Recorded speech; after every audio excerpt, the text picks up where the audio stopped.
Kelurahan Makroman menjadi salah satu wilayah yang terletak di Kecamatan Sambutan, Kota Samarinda, Provinsi Kalimantan Timur. Berlokasi sekitar 18 km dari pusat kota, kelurahan ini memiliki luas wilayah mencapai 326,91 km persegi. Dikenal dengan daerah yang kaya akan sumber daya, kelurahan ini mampu menghidupi warganya dengan keasrian yang dimilikinya. Terdiri atas 27 rukun tetangga, Kelurahan Makroman mampu mencetak beragam prestasi tak terkecuali di tingkat kota Samarinda. Dengan semangat gotong royong dan kekeluargaan, pada tahun 2021, Kelurahan Makroman berhasil mencetak juara ke-7 nominasi Kampung Sampah Bernilai atau SALAI. Tidak berhenti di situ, Kelurahan Makroman meneruskan kreativitas dan inovasinya hingga kembali memperoleh gelar kejuaraan Kampung SALAI peringkat kedua di tahun 2022. Menurut data monografi Kelurahan Makroman, wilayah ini juga terdiri atas beberapa lembaga. Lembaga Pemberdayaan Masyarakat Kelurahan atau LPMK, Tim Penggerak Pemberdayaan dan Kesejahteraan Keluarga atau TPPKK, Badan Usaha Milik RT atau BUMRT, dan Karang Taruna. Dibentuk pada tahun 2001, kelurahan yang juga dikenal dengan ikon penangkaran buaya memiliki beberapa fasilitas umum, di antaranya kantor kelurahan, tempat ibadah yang meliputi masjid dan gereja, pusat kesehatan masyarakat atau puskesmas, instansi pendidikan yang terdiri atas sekolah dasar, sekolah menengah pertama, sekolah menengah atas, dan sekolah menengah kejuruan. Kelurahan Makroman ini terdiri dari beberapa wilayah, yang mana ada daerah pegunungan, daerah dataran. Kalau untuk laut tidak ada. Karena memang dulu waktu zaman kerajaan, Kutai Kartanegara itu kan lengkap, mulai dari Anggana, Kutai Lama sampai kemana tuh, sampai batasan Sungai Samarinda itu di Sungai Kapi. Sungai Kapi Selili itu waktu awal-awalnya. Tapi entah bagaimana pemerintahan kita mengaturnya kan. Pada tahun 95 itu perubahan ke Samarinda dan Kota Tegal berbagi. Dan yang diambil itu 3 wilayah, 5 wilayah, mulai Sungai Kapinya, Sambutan, Makroman, Sindang-Sari, sama Pulau Atas. Jadi 5 wilayah itu masuk ke Samarinda. Dan 5 wilayah itu juga menjadi satu kecamatan, yaitu Kecamatan Sambutan. Biasanya itu dulu sebelum Covid, kita itu setiap tahun itu ada namanya bersih desa. Karena acara bersih desa itu biasanya difokuskan di lapangan sini. Jadi kami fokusnya di sini karena berbagi berganti nanti di daerah bawah, daerah atas, di daerah tengah. Jadi ada 3 wilayah dia. Yang mana itu semua nanti penganggarannya apa kegiatan semua dari RT dan warga. Mata pencaharian warga Makroman didominasi oleh petani, pelaku usaha, dan pekerja swasta. Dikaruniai dengan sumber daya alam yang melimpah, wilayah ini dapat lebih dari cukup untuk dapat memenuhi kebutuhan warganya.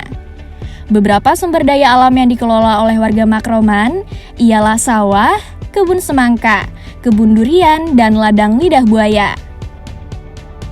Pengelolaan sumber daya alam ini tidak hanya digunakan untuk memenuhi kebutuhan warga, namun juga tak jarang dijadikan hobi oleh beberapa pihak. Budidaya lidah buaya ya. Jadi ini dulu awalnya ya cuman hiasan-hiasan saja, tetapi ini kok kayaknya prospek gitu. Jadi ini dicoba di budidaya. Siapa tahu nanti ini bisa berkembang dan bisa menghasilkan ya untuk meningkatkan ekonomi maunya kan gitu. Karena itu satu tumbuhan yang tidak ada di tempat wilayah lain. Nah, kemudian kami mencoba mencari-cari informasi mungkin melalui YouTube dan media lainnya. Ternyata kegunaan dari lidah buaya ini sangat banyak manfaatnya.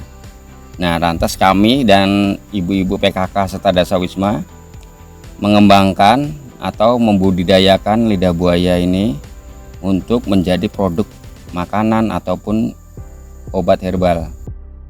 Seiring berjalannya waktu, ikon serta ciri khas yang ada di Kelurahan Makroman juga ikut bertambah. Tempat yang dapat dikunjungi dan dapat menjadi pilihan lokasi wisata tidak hanya sebatas penangkaran buaya, melainkan rumah tongkonan dan pemandian kerikil. Untuk agama di Kelurahan Makroman ini warganya mayoritas itu agama Islam. Tapi ada juga beberapa warga yang menganut agama Kristen. Dan di sini juga ada gereja. Gereja itu ada 2. Yang satu di Majenang, yang satu di Probolinggo. Ya, untuk mempermudahkan warga yang walaupun minoritas, mereka untuk beribadah tidak perlu harus ke jauh-jauh tempat, tapi di sini juga ada. Ya, harapan kami sebagai pihak kelurahan tentunya ke depannya itu Makroman itu lebih maju, lebih berkembang, bahkan lebih inovatif lagi daripada kelurahan-kelurahan lain. Dan tentunya itu tidak mungkin bisa kita laksanakan sendiri. Tentunya harus ada dukungan, baik itu dari OPD maupun seperti adik-adik mahasiswa ini. Karena harapan kita kan dari adik-adik mahasiswa ini muncul ide-ide yang nantinya bisa menjadi inovasi dari masing-masing kelurahan, khususnya di Kelurahan Makroman. Yang harapannya tentu untuk kemajuan kelurahan itu sendiri. Sementara kita umpamanya Kelurahan Makroman udah kelurahan pinggiran, ya kan, jauh dari istilahnya dari industri apa segala macam. Tapi lambat laun berkembang, alhamdulillah sudah mulai seperti ini, dan tidak mustahil ke depannya Makroman ini lebih berkembang lagi. Karena seperti kemarin di sini ada sudah rencana jalan tol, bahkan itu sudah dilaksanakan kemarin pendataan apa segala macam. Mudah-mudahan itu terlaksana. Nggak tahu nanti kayak apa itu Makroman ini. Makanya kalau tidak kita persiapkan orang-orang yang kompeten di tempat kita nanti ketinggalan. Apalagi kita juga salah satu penyangga IKN, kan dekat dari sini. Ya, itu makanya kalau kita tidak mempersiapkan warga-warga masyarakat atau generasi-generasi muda untuk mempunyai kita dorong untuk mempunyai keahlian, skill yang mumpuni, nanti kita akan tertinggal dari orang-orang yang dari luar mungkin masuk ke sini kan. Jadi harapan kami seperti itu. Dengan keakraban dan kesulitan antar warganya, serta kreativitas dan sumber daya alam yang mendukung, sudah seharusnya Kelurahan Makroman menjadi salah satu wilayah di Samarinda yang perkembangannya juga dapat dilihat.